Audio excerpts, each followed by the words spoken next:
Hello everyone, आज का topic है अनुमान प्रमाण। तो आज हम लोग बात करने वाले हैं कि अनुमान प्रमाण क्या होता है। उसके जैसे कि हम लोग निरुक्ति पढ़ते हैं, परिभाषा, साथ में उसके भेद, प्रकार, और जो कि सबसे इम्पॉर्टेंट चीज़ है कि इसका यूज़ क्या है, यानी कि इम्पॉर्टेंस क्या है लाइन ऑफ ट्रीटमेंट में, इसके बारे में मैं आज आपके साथ बात करने वाली हूँ। तो सबसे पहले हम लोगों को ना एक चीज़ समझना होगा कि हम लोग प्रमाण क्यों पढ़ रहे हैं। मैं थोड़ा सा ब्रीफ में आपको बता देती हूँ, क्योंकि हर वीडियो में मैंने आपको कोशिश किया है कि इजी वे में आपको समझा सकूं कि प्रमाण हम लोग आखिर पदार्थ विज्ञान में क्यों पढ़ रहे हैं, या फिर पदार्थ विज्ञान हमारे बीएमएस में फर्स्ट ईयर का पार्ट क्यों है। इस चीज़ को बताने की कोशिश करती हूँ इन सिंप्लीफाइड वे। तो हम लोग प्रमाण की बात करें तो प्रमाण एक मीडियम है आप के लिए फॉर लाइन ऑफ ट्रीटमेंट। जैसे कि पेशेंट आपके पास आते हैं, ठीक है, आप उनकी हिस्ट्री लेते हैं, इन्वेस्टिगेशन कराते हैं, फिर उस इन्वेस्टिगेशन के थ्रू आपको तुरंत पता चल जाता है कि आखिर प्रॉब्लम क्या है थ्रू ईएसआर, हीमोग्लोबिन, या फिर जो भी टेस्ट आपने कराया हो।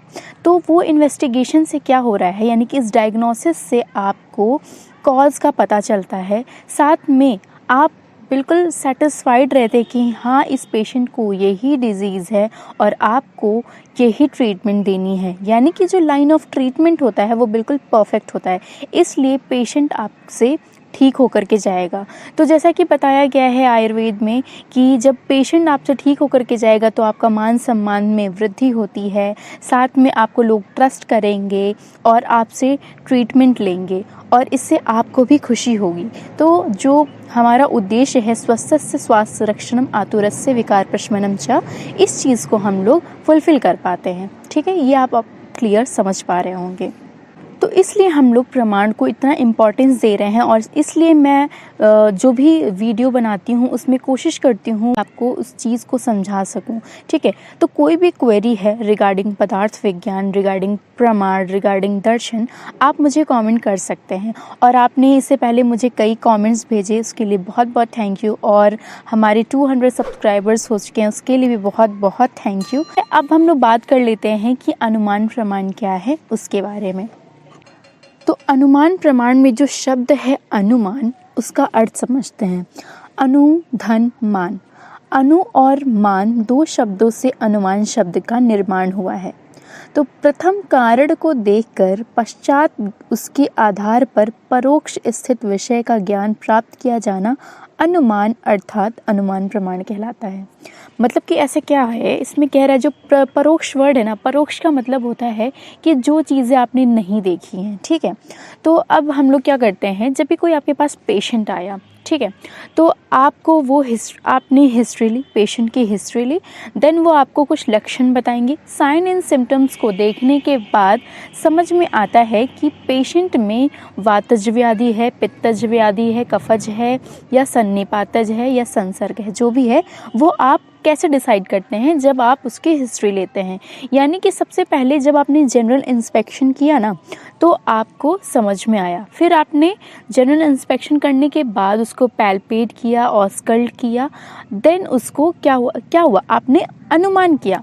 यानी कि आपने सबसे पहले क्या किया, कारण को देखा। यानी कि सबसे पहले आपने देखा कि उनका आहार विहार क्या रहा है, उनकी लाइफस्टाइल्स को देख करके, इवन उनका जब जनरल इंस्पेक्शन करते हैं, यानी कि उनके फेस को देख करके, उनके स्किन टोन को देख करके, उनकी बात करने को, फिर साथ में बिहेवियर जो होता है, गेट बिहेवियर जो होता है, उसको देख करके आप क्या करते हैं, अनुमान करते हैं कि इस पेशेंट में ये व्याधि हो सकती है, या इस दोष के कारण इनमें ये विकृति हो सकती है। तो आप अनुमान करते हैं। ठीक है, फिर आप जब टेस्ट करते हैं, जब आपने कोई टेस्ट लिख दिया, इन्वेस्टिगेशन हुई, टेस्ट के बाद जब वो रिपोर्ट आता है तो भी तो आप अनुमान करते हैं ना। मान लीजिए हीमोग्लोबिन का रेंज वो फुलफिल नहीं कर पाया, यानी कि बिलो आ रहा है, तो आपको समझ में आ जाएगा कि हाँ, ये एनेमिक होगा, ये अनुमान है। ठीक है, तो आप सबसे पहले क्या करते हैं, कारण को देख करके उसके पश्चात, यानी कि यानी पश्चात आपको उसके आधार पर परोक्ष यानी कि जो चीज़ आपने नहीं देखी है, अब आपने टेस्ट करा करके वो क्लियर हो जाएगा कि हाँ, इस पेशेंट में ये व्याधि या फिर ये विकृति हो गई है। तो अब जो ज्ञान होता है ना आपको, वो दो प्रकार का होता है। एक होता है प्रत्यक्ष ज्ञान और दूसरा होता है अप्रत्यक्ष ज्ञान। तो प्रत्यक्ष ज्ञान जो होता है वो इंद्रियार्थ सन्निकर्ष जन्य है। जैसे कि हमने प्रत्यक्ष प्रमाण में पढ़ा था कि जब भी इंद्रियों का सन्निकर्ष होता है तब हमें जो है सामने की रखी हुई वस्तु विषय का ज्ञान होता है, तो वो होता है प्रत्यक्ष ज्ञान। और अप्रत्यक्ष ज्ञान जो होता है वो अनुमान, उपमान एवं शब्द प्रमाण से होता है। ठीक है, तो अनुमान जो है इनकी ज़रूरत क्या पड़ी होगी आप खुद भी समझ पा रहे होंगे। जब भी ट्रीटमेंट में हम मैक्सिमम जगह पे अनुमान ही कर रहे होते हैं। ठीक है, जब भी कोई डिस्कशन होता है किसी भी केस स्टडी को लेकर के, तो हम लोग वहाँ पे अनुमान ही करते हैं कि हो सकता है इस रस की वजह से ये दोष प्रकोप हो गया हो या इनका क्षय हो गया हो, दोष का वृद्धि क्षय हो सकता है या धातु का वृद्धि क्षय हो सकता है। ठीक है, तो वो हम अनुमान के आधार पर ही डिसाइड कर पाते हैं कि आखिर पेशेंट में क्या व्याधि या फिर विकृति हुई होगी। ठीक है, तो अनुमान का बड़ा ही इम्पॉर्टेंट रोल है इन लाइन ऑफ ट्रीटमेंट। तो अब आगे बात कर लेते हैं कि अनुमान प्रमाण का लक्षण क्या होता है। लक्षण में बताया गया है कि अनुमानम खलु तर्को युक्ति अपेक्षा, यानी कि जो अनुमान है, अनुमान युक्ति अपेक्ष अर्थात युक्ति के आधार पर जो तर्क किया जाता है उसको हम अनुमान कहते हैं। तर्क शब्द का अर्थ यहाँ पे अप्रत्यक्ष ज्ञान यानी कि परोक्ष ज्ञान। जैसे कि मैंने आपको बताया परोक्ष ज्ञान वो होता है जिस चीज़ को आपने नहीं देखा है, जहाँ पे आप अनुमान का इस्तेमाल कर रहे हैं वो आपको परोक्ष ज्ञान होता है। परोक्ष ज्ञान और युक्ति का भिन्न अभाव संबंध है, मतलब कि किसी युक्ति के बिना परोक्ष ज्ञान नहीं होता है, यह युक्ति की अपेक्षा से ही होता है।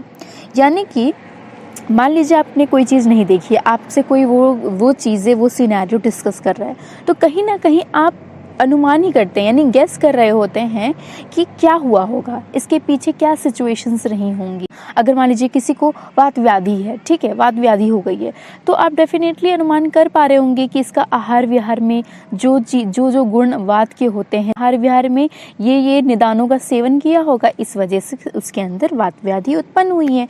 तो ये आप क्या कर पा रहे हैं, परोक्ष ज्ञान को अनुमान के तौर पे समझ पा रहे हैं। तो ये बताया गया है अनुमान प्रमाण के लक्षण में। अब हम लोग बात कर लेते हैं प्रत्यक्ष पूर्वक अनुमान को ना 3 प्रकार से बताया गया है, तो वो क्या क्या है। पहला है पूर्ववत, दूसरा है शेषवत, तीसरा है सामान्यतो दृष्ट। ठीक है, तो पूर्ववत क्या होता है, पूर्ववत को अगर शॉर्ट पे समझे कि कारण से कार्य का ज्ञान होना, पूर्ववत। अब इसमें एग्जाम्पल दिया हुआ है कि बादलों को देखने से वर्षा का अनुमान होता है पूर्ववत, यानी कि कार्य रूप वर्षा का कारण बादल ही है। जैसे क्या होता है, जब बादल देखते हैं आप तो आपको अनुमान होता है ना कि अब तो बारिश होने वाली है, तो ये ज्ञान हो गया पूर्ववत। फिर है शेषवत, इसमें बताया गया है कि कार्य से कारण का ज्ञान होता है आपको। ठीक है, अब जैसे इसमें एग्जाम्पल दे दिया है कि बढ़ी हुई नदी को देखकर वर्षा का अनुमान होना, तो कार्य रूप नदी की बाढ़ कारण रूप वृष्टि के होने से ही होती है। अब यहाँ पे क्या बोल दिया है कि जैसे कि नदी बह रही है और वो बहुत ज़्यादा मतलब भर गई है नदी और बह रही है, तो इससे आपने अनुमान लगा लिया कि हाँ यहाँ पे वर्षा हुई थी। जैसे हम कभी कभी ट्रैवल करते हैं, कुछ जगह पे बारिश हुई होती है, कुछ जगह नहीं होती है, तो जब हम उस रोड पे पहुँचते हैं जहाँ पे बारिश हुई होती है, तो हम अनुमान लगाते हैं अरे यहाँ तो बारिश हुई थी, क्योंकि रोड भीगा हुआ होता है। ठीक है, तो इससे आपको शेषवत ज्ञान हुआ। फिर है सामान्यतो दृष्ट। सामान्यतो दृष्ट में बोला गया है कि एक स्थान पर किसी वस्तु को देखने से उत्पन्न तत्समान ही वस्तुओं का अनुमान सामान्यतो दृष्ट अर्थात सामान्य अनुमान कहलाता है। कोई चीज़ आपने देखी और मैक्सिमम प्लेसेस का जो है अनुमान आपने कर लिया कि अभी यहाँ पे ये चल रहा होगा।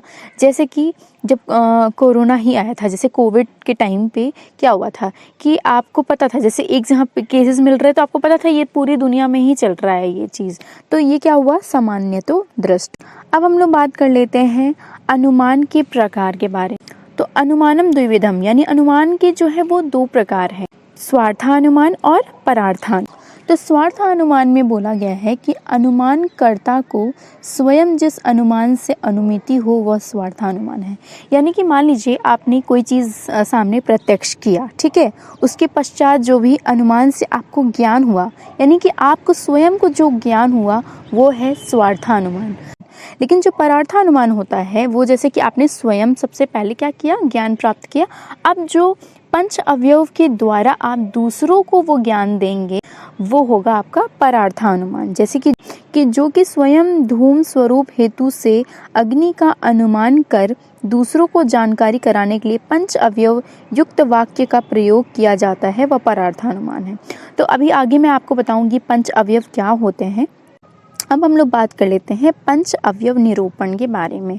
पंच अवयव में क्या होते हैं, पंच यानी कि 5 चीज़ें ज़रूर होंगी। तो 5 चीज़ें क्या हैं वो, प्रतिज्ञा, हेतु, उदाहरण, उपनय और निगमन। ये आपके पंच अवयव हैं। इन पंच अवयवों का जो प्रयोग है वो परार्था अनुमान तथा वाद के अवसर पर स्वपक्ष की स्थापना कर प्रतिज्ञा के विपरीतार्थ स्थापन अर्थात प्रतिष्ठापन के लिए प्रयुक्त होता है। तो इसमें कहना क्या चाहते हैं कि जब भी मान लीजिए आप कोई चीज़ किसी को बता रहे हैं तो ऑब्वियस है सभी लोगों को प्रूफ या फिर एविडेंस चाहिए ही होता है। तो आप क्या ये जो पंच अवयव है ना ये यूज़ करते हैं, ठीक है। ये कैसे यूज़ करते हैं और आज आपको पता चलेगा कि हाँ ये पंच अवयव में आते हैं। तो सबसे पहले आप क्या करते हैं, प्रतिज्ञा। किसी सिद्धि के लिए जो सिद्धांत वाक्य कहा जाता है वह प्रतिज्ञा है।